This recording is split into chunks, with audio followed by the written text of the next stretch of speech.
Hello everyone, welcome back to the channel. Today's story is not about missiles, sanctions, or warships. It is about something far more dangerous, far more final. Tehran's water lines are failing.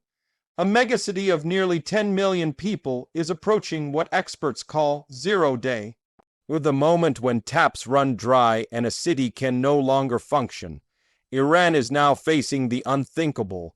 Possible evacuation scenarios triggered not by war, but by water collapse. This is not a future prediction. This is a crisis unfolding right now. For decades, Tehran grew faster than its water supply. The city expanded upward and outward, swallowing villages, farms, and natural recharge zones.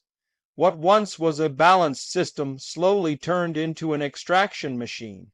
Groundwater was pumped relentlessly. Rivers were redirected, dams were built upstream.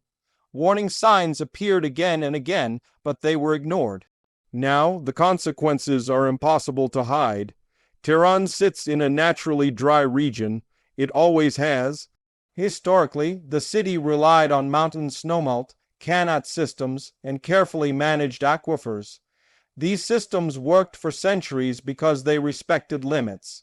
Modern Tehran does not. Today, the city depends on overstressed dams, shrinking reservoirs, and underground water that is vanishing faster than it can be replaced. Officials quietly admit that Tehran's main water lines are under extreme stress. Pressure drops are becoming routine. Entire neighborhoods experience water cuts lasting days. In some districts, water arrives only at night. In others, not at all. What used to be an inconvenience has turned into a survival concern. The phrase zero day is no longer theoretical. It refers to the point when a city's water system collapses completely, when no amount of rationing can keep taps running. Cape Town faced this threat years ago. Tehran is now dangerously close, with far fewer resources, deeper political problems, and a much larger population. At the heart of the crisis is groundwater depletion. Tehran has pumped its aquifers far beyond safe limits. These underground reserves took thousands of years to fill.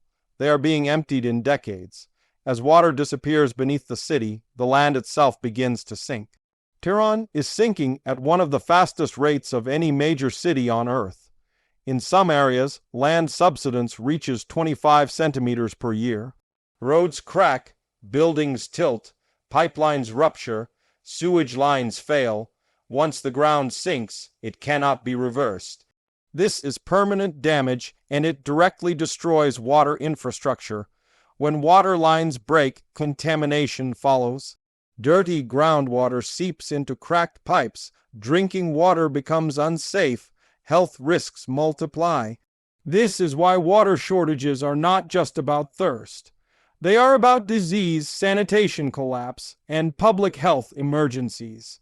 The scale of the population at risk is staggering. Greater Tehran is home to around 10 million residents, with millions more commuting daily. If water supply becomes unstable or collapses, evacuation is not a choice. It becomes a necessity. But evacuating a city of this size is nearly impossible. Where would people go? Surrounding provinces are already water-stressed. Cities like Karaj, Qom, and Semnan are struggling with their own shortages. Rural areas cannot absorb millions of displaced urban residents. A water-driven migration wave would overwhelm housing, healthcare, and food systems across central Iran. This is how environmental collapse turns into national instability. Climate change is accelerating the disaster. Snowfall in the Alborz Mountains has declined. What snow does fall melts earlier, evaporating before it can be stored.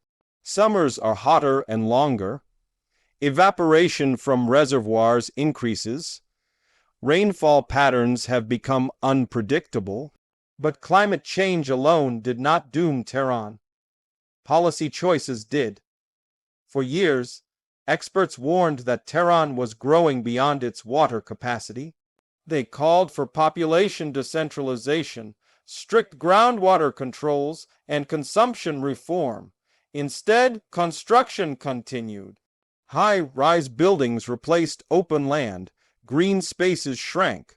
Water-intensive lifestyles were normalized in a desert environment.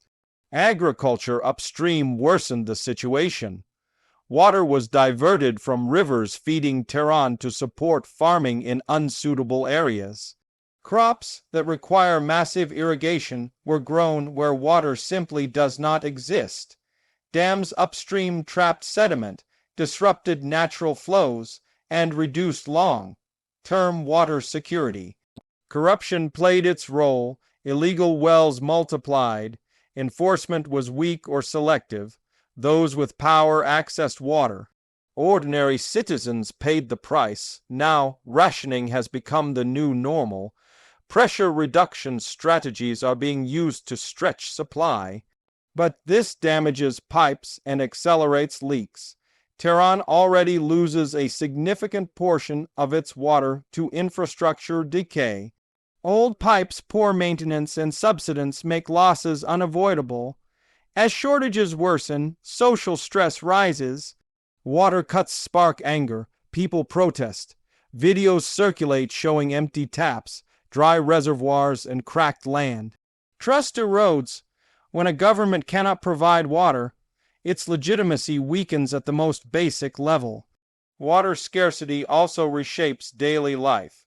Businesses struggle. Restaurants close. Factories reduce output. Hospitals must prioritize water for critical care. Firefighting becomes a risk. Schools face sanitation problems. Every sector is affected. The poorest suffer first and hardest. Wealthy neighborhoods install storage tanks, filters, and private solutions. Low-income districts cannot. They wait for tankers. They ration every drop. Inequality deepens and resentment grows. Women carry much of the burden. Managing water shortages becomes unpaid labor. Washing, cooking, cleaning all become harder, more dangerous, more exhausting. Children grow up normalizing scarcity, stress, and uncertainty. Health impacts are already visible. Reduced water access leads to hygiene breakdowns. Skin infections, gastrointestinal diseases, and kidney problems increase as water quality declines and salinity rises. Mental health deteriorates under constant stress and fear. Officials speak of solutions, but time is running out. Desalination is often mentioned, but it is expensive, energy intensive, and slow. Tehran is far from the coast. Transporting desalinated water inland would require massive infrastructure and power, resources Iran currently struggles to provide. Water transfer projects are controversial and risky. Moving water from one basin to another often creates new crises elsewhere. It treats symptoms, not causes. The real solutions are difficult but clear. Reducing consumption, changing crop patterns, repairing infrastructure, restoring aquifers, pricing water realistically, and decentralizing population growth. These require political courage, transparency, and long-term planning, qualities in short supply. Most tragically, this crisis was predictable. Scientists warned of Tehran's vulnerability decades ago. Reports documented falling water tables, subsidence risks, and supply-demand gaps, but denial prevailed. Admitting limits was seen as weakness. Growth continued unchecked. Now the word evacuation is being whispered, not publicly announced, but quietly discussed. Emergency planners know that if 0 day arrives, chaos follows, panic buying, mass movement, infrastructure overload. Social unrest, water scarcity does not arrive with explosions. It creeps in. It drains systems slowly, silently, until one day nothing works. Tehran stands at that edge. This is not just Iran's story. Megacities around the world face similar risks. From South Asia to the Middle East, from Africa to parts of the Americas, water stress is rising. Tehran is a warning written in cracked concrete and empty pipes. The lesson is simple and brutal. No city is too big to fail if water disappears. As we close this report, remember this. Empires fall, economies collapse, governments change, but without water, none of it matters. Zero Day is not about politics. It is about survival. If Tehran runs out of water, the consequences will echo far beyond Iran's borders. And by the time the taps go silent, it may already be too late. Thank you for watching. Stay informed. Stay aware, and we will see you in the next video.